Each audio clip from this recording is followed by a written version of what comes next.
Hello नमस्ते welcome to साक्षीज विद्या साधना। इस video lecture में हम पढ़ेंगे class 9 economics chapter 2 people as resource और ये पार्ट 3 है।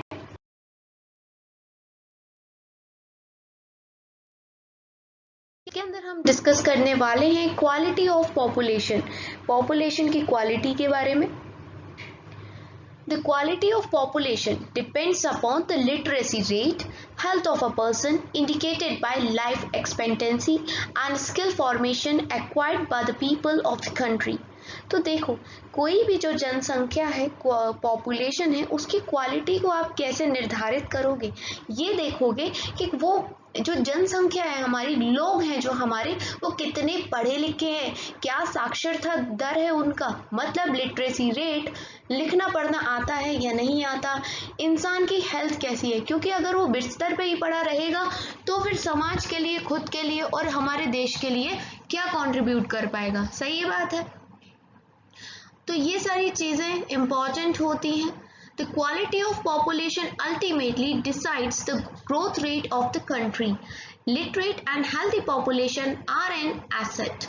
तो अगर हमें अपने देश की, हमारी कंट्री की ग्रोथ को पक्का करना है तो हमें अपनी जनसंख्या की, पॉपुलेशन की क्वालिटी को भी एनहांस करना पड़ेगा, अच्छा बनाना पड़ेगा।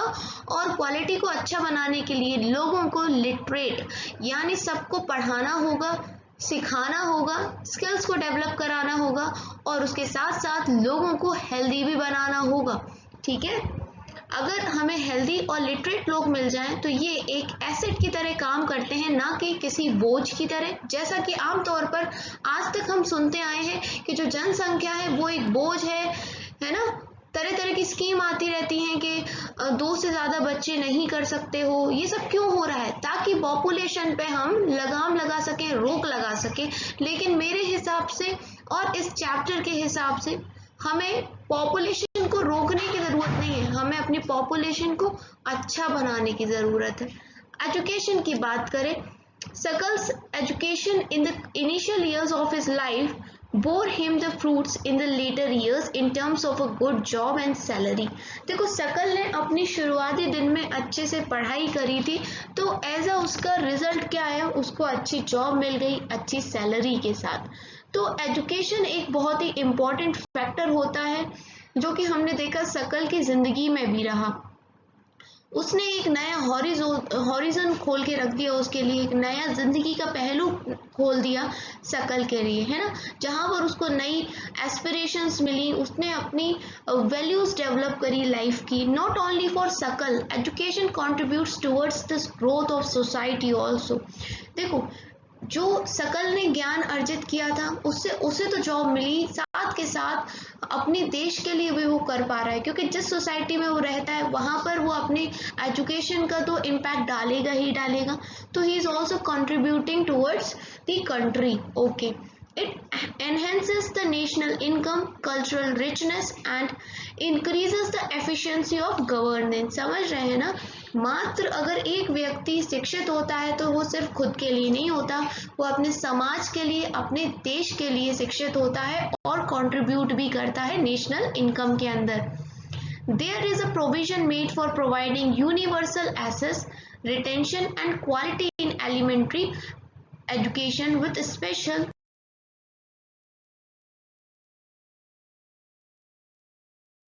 Emphasis on girls. तो इसीलिए हम आजकल इस चीज़ पे बहुत ध्यान दिया जा रहा है कि हम जो एलिमेंट्री एजुकेशन होती है, बेसिक हमारी ये एजुकेशन होती है, वो सबको मिलना चाहिए। इस पे काफ़ी ध्यान दिया जा रहा है, स्पेशली गर्ल्स के ऊपर।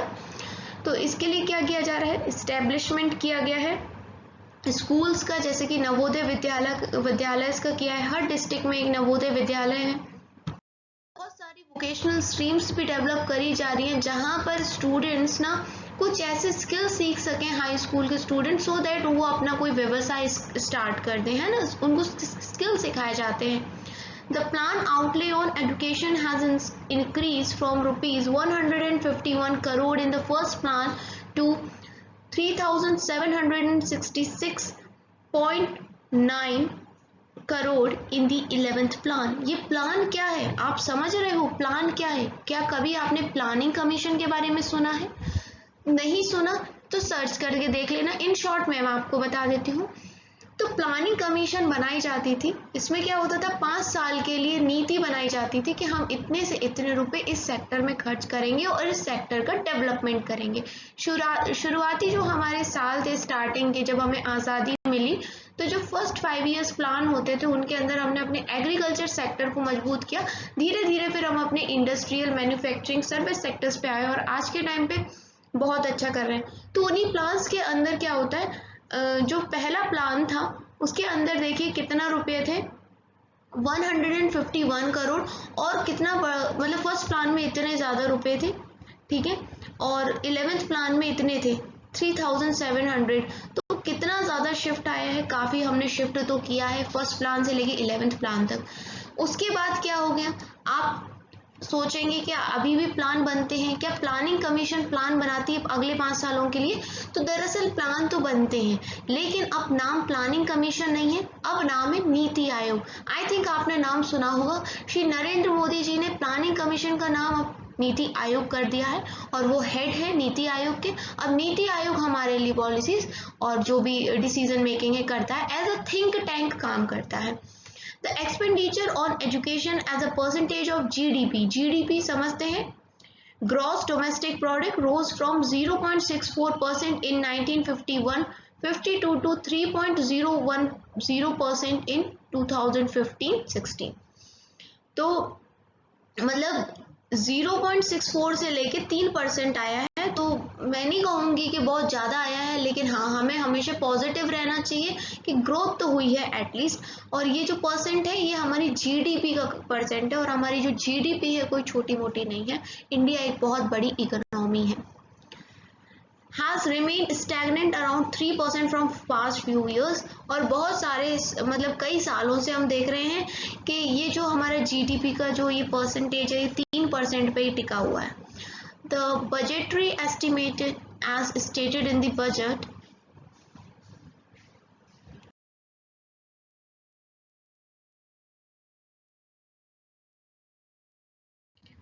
अब ये देखिए ब्लू बॉक्स में क्या लिखा है, काफ़ी इंपॉर्टेंट होते हैं। Human being is a positive asset and a precious national resource which needs to be cherished, nurtured and developed with tenderness and care. Coupled with dynamism, each individual's growth presents a different range of problems and requirements. The catalytic action of education in the complex and dynamic growth process need to be planned meticulously and executed with great sensitivity. National education policy 1986 से लिया गया है ये। अब तो खैर हमारी जो ये नेशनल एजुकेशन पॉलिसी है इसको चेंज कर दिया गया है, लेकिन 1986 में ये थी। और आपकी बुक किताब में यही वाली प्रिंट करी गई है अभी, कि जो ह्यूमन बीइंग है ये एक पॉजिटिव एसेट है ना, और बहुत ही अनमोल है ये, ठीक है। क्या है, एक रिसोर्स है हमारे नेशन का। हमें क्या ज़रूरत है कि इसको ध्यान से डेवलप करें, केयर करें, नर्चर करें ना, इसका पालन पोषण अच्छे से करें, क्योंकि ये हमारा एक रिसोर्स है।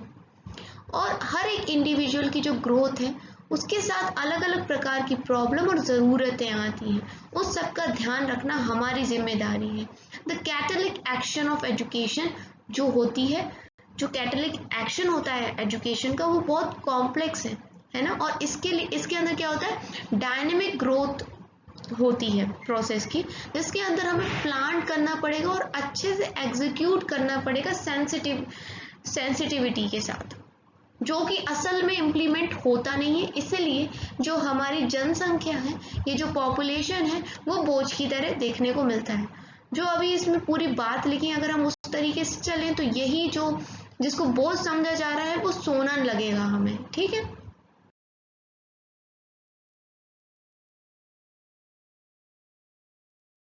अब ये देखिए ग्राफ दिया हुआ है 2.1 में, लिटरेसी रेट बताया जा रहा है इसमें इंडिया का। पहले नॉर्मल पर्सन का देखेंगे, पर्सन के अंदर आदमी औरत सब कुछ आ जाएगा। और अगर आपको इंडिविजुअली देखना है मेल एंड फीमेल का, तो मेल के लिए रेड एंड फीमेल के लिए ग्रीन कलर है, पर्सन के लिए ब्लू कलर है। आइए देखते हैं 1951 में क्या था। तो 1951 में 30 से भी कम है अगर बात करें जाए मेल की। और फिर अगर 2011 का सेंसस देखा जाए तो 80 से भी ऊपर आ गया है। तो लिटरेसी रेट आदमियों में अच्छा खासा बढ़ा है। अगर वही बात हम देखें औरतों की, तो औरतों का जो ग्राफ है बहुत ज़्यादा तेज़ी से नहीं बढ़ा। सबसे ज़्यादा जो तेज़ी से ग्राफ बढ़ा है वो मेल्स का बढ़ा है, ठीक है। औरतों का पहले 10 से भी कम था। देन ये देखिए 2011 में 60 से थोड़ा ऊपर 65 समथिंग आ गया है। तो इस तरीके से हम ग्राफ ये देखते हैं। एनविच सेंटर ऑन पॉपुलेशन इकोनॉमी सर्वे 2017-18, तो ये सोर्स है, यहाँ से लिया गया है। तो साक्षरता तो बढ़ रही है ना, लोग पढ़ना लिखना सीख रहे हैं। बस इसको हमें क्या करना है, थोड़ा तेजी से बढ़ाना है और ग्रोथ लेके आनी है। जैसे कि लड़कियों का कंट्रीब्यूशन जो थोड़ा कम दिख रहा है उसको हमें इंक्रीज करना है, लेवल पे लाना है, बराबरी पे लाना है।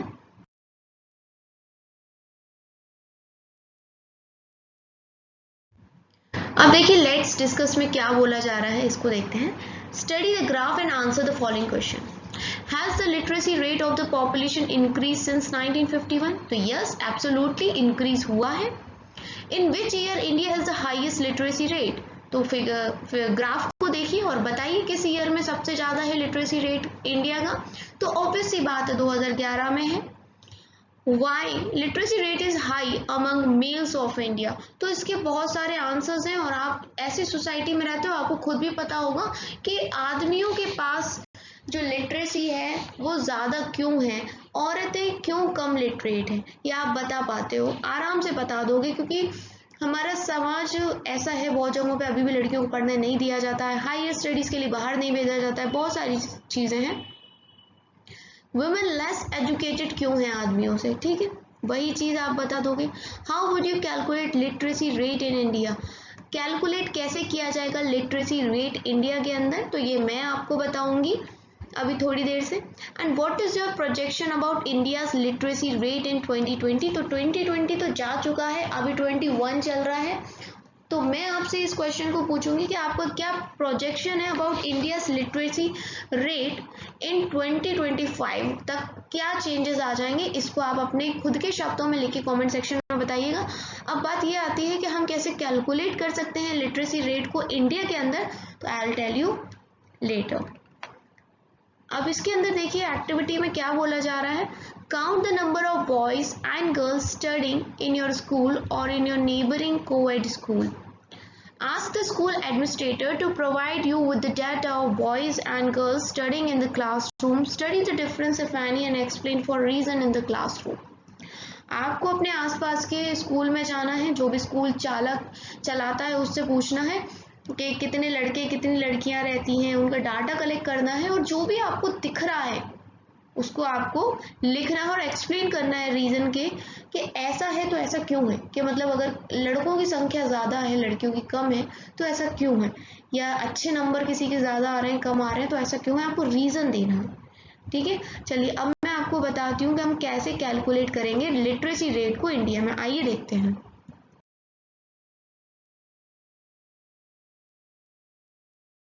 आप किस प्रकार से लिटरेसी रेट को निकाल सकते हैं, कैलकुलेट कर सकते हैं। लिटरेसी रेट को निकालने के लिए आपको क्या चाहिए होगा, पहले तो जिस भी जगह के आप लिटरेसी रेट निकालना चाहते हैं, सपोज करो किसी इस डिस्ट्रिक्ट का निकालना चाहते हैं, है ना, या फिर मान लीजिए दिल्ली का निकालना चाहते हैं, तो दिल्ली की कितनी जनसंख्या है उसकी पॉपुलेशन नंबर यहाँ लिख लीजिए, फिर उसके अंदर जितने लोग भी पढ़े लिखे हैं उनको यहाँ लिख दीजिए, है ना, फिर इंटू कर दीजिए 100 से, तो आपको परसेंट में पता पड़ जाएगा कि क्या लिटरेसी रेट है उस पर्टिकुलर जगह का।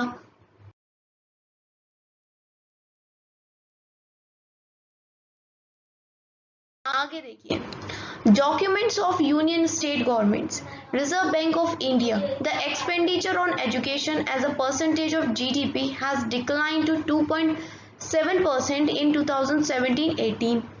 तो क्या बोला जा रहा है कि ये जा रहे जो डॉक्यूमेंट्स हैं इनसे हमें थोड़ा पता ये पड़ रहा है कि जो परसेंटेज है जीडीपी का वो 2.7% डिक्लाइन कर गया है। The literacy rate have increased, लेकिन जो लिटरेसी रेट है वो इंक्रीज हुआ है, 18% था 1951 में और अब 74% आ गया 2010-11 में। तो अभी क्या चल रहा है, 2021 चल रहा है, तो अब तो और ज़्यादा लिटरेसी रेट बढ़ गया होगा। Literacy is not only a right, it is also needed if the citizen have to perform their duties and enjoy their rights properly. तो सिर्फ एक अधिकार नहीं है लिटरेसी कि आपको साक्षरता लेना है क्योंकि ये आपका अधिकार है, ये आपकी ज़रूरत है, क्योंकि अगर आपको कोई भी अपनी ड्यूटीज़ परफॉर्म करनी है या अपने अधिकारों को जीना है इस इंडिया में, कंट्री के अंदर, अपनी सोसाइटी में, तो आपको साक्षरता लेनी पड़ेगी, क्योंकि लिखना पढ़ना समझना नहीं आएगा तो फिर कैसे आपको आपके अधिकार समझ में आएंगे। However, a vast difference is noticed across different sections of the population. Literacy among males is nearly 16.6% higher than females, and it is about 16.1% higher in urban areas as compared to rural areas. तो ये तो हमने देखा ही है कि जो literacy rate की बात करी जाए तो हमेशा औरतों से थोड़ा सा लिटरेसी रेट ज़्यादा आता है आदमियों का, और अगर गांव और शहर का देखें तो शहरों में लोग ज़्यादा पढ़ाई की तरफ झुकाव रखते हैं, तो लिटरेसी रेट शहरों में थोड़ा ज़्यादा आता है in comparison to rural area, यानी गांव के जगहों में। 2011 की बात करी जाए, literacy rates varied from 94% in Kerala to 62% in Bihar. Always याद रखना, लिटरेसी रेट में टॉप करता है केरला। तो 2011 में भी 94% केरल में था और 62% बिहार में था, काफ़ी कम है। The primary school system has expanded to over 8.41 lakh in 2015-16। जो एलिमेंट्री एजुकेशन प्रदान करने के लिए जो सरकारी स्कूल्स खुले हैं, हमारे प्राइमरी स्कूल हैं, उसका जो दायरा है काफ़ी सरकार ने बढ़ा दिया है, करीबन 8 लाख से भी ज़्यादा समथिंग कर लिया है। Unfortunately, this huge expansion of school has been diluted by the poor quality of schooling and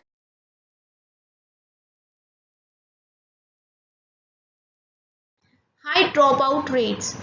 तो दरअसल देखो, सरकार क्या कर सकती है, बजट ला सकती है, पैसा लगा सकती है एजुकेशन पे, पर उसका इम्प्लीमेंटेशन ग्राउंड लेवल पे उतना हो नहीं पा रहा, क्योंकि जो स्कूल्स हैं उनका इंफ्रास्ट्रक्चर इतना अच्छा नहीं हो, जो टीचर हैं वहाँ पर वो भी उतने कैपेबल नहीं होते हैं। इसके लिए काफ़ी सारी योजनाएं लेके आई गई हैं, जैसे कि सर्व शिक्षा अभियान। ये एक सिग्निफिकेंट स्टेप था towards providing elementary education to all children in the age of 6 to 14 years by 2010।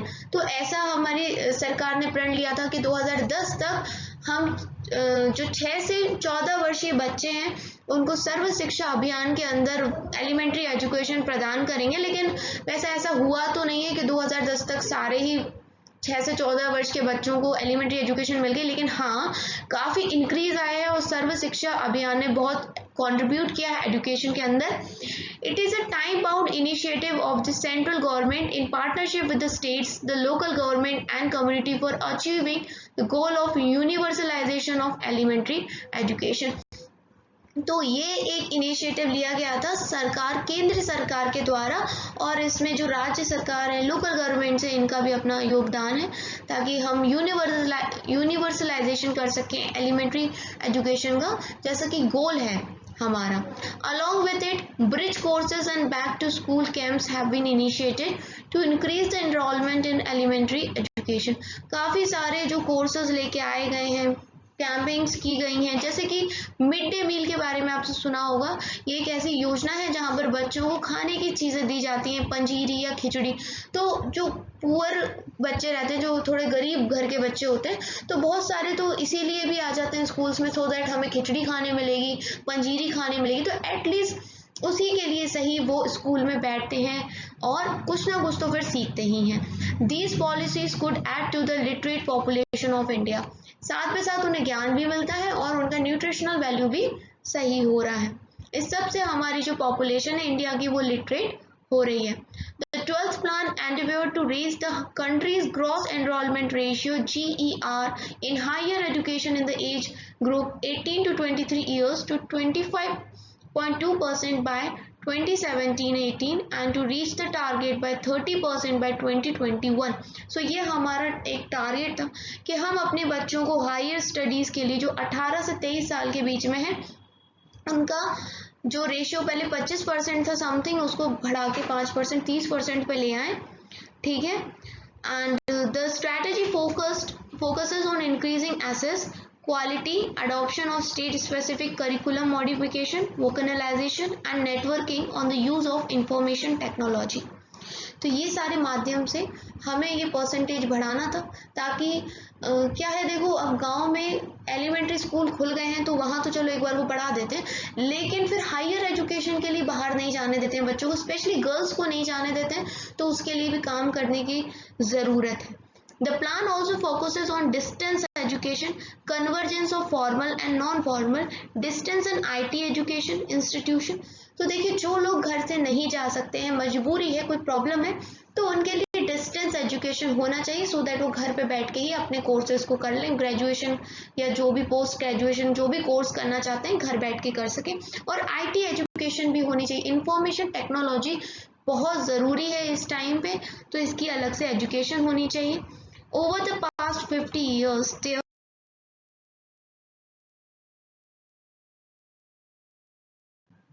has been a significant growth in the number of university and institution of higher learning in specialized areas। तो हम देख रहे हैं बीते कुछ सालों में बहुत सारी नई नई यूनिवर्सिटीज़, कॉलेजेस, इंस्टीट्यूशंस खुल गए हैं जो किसी न किसी स्पेशल फील्ड में हमें ज्ञान देते हैं। Let us read the table to see increase in number of college, universities, enrollment of students and recruitment of teacher from 1951 to 2015-16। तो इसको हम देखेंगे एक ग्राफ की मदद से, और उसके बाद जो ये क्वेश्चंस हैं इनको भी डिस्कस करेंगे।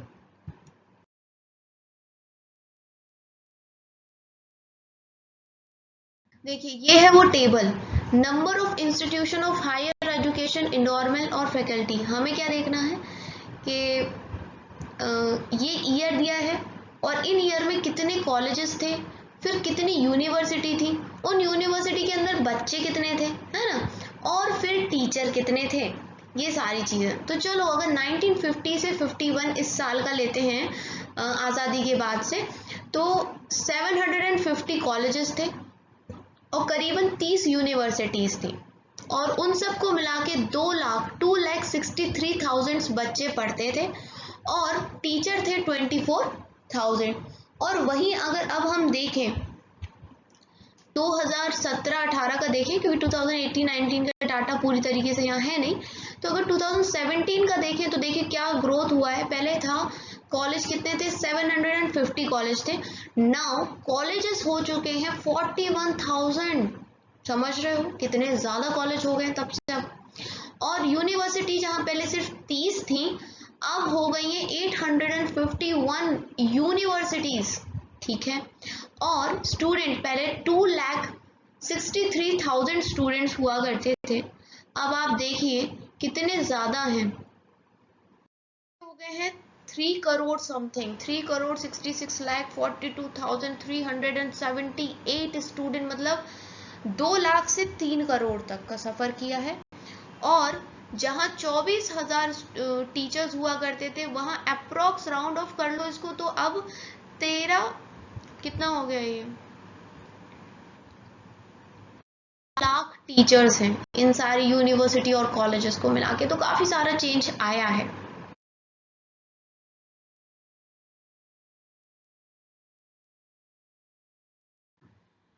लेट्स डिस्कस में देखिए, is the increase in the number of colleges adequate to admit the increasing number of students. तो ये जो हमारे कॉलेजेस इंक्रीज होते जा रहे हैं, तो क्या आप बोल सकते हो स्टूडेंट्स इंक्रीज हो रहे हैं? यस, ऑब्वियस सी बात है ना, क्योंकि कोई खाली कॉलेज बना के तो शो पीस की तरह रखेगा नहीं, बच्चे होंगे तभी कॉलेजेस भी बनते जा रहे हैं। Do you think we should have more number of universities? आपको क्या लगता है कि हमारे यहाँ और यूनिवर्सिटीज़ होनी चाहिए? तो इसमें सबका व्यू अलग अलग हो सकता है, तो आप कमेंट सेक्शन में बता सकते हैं।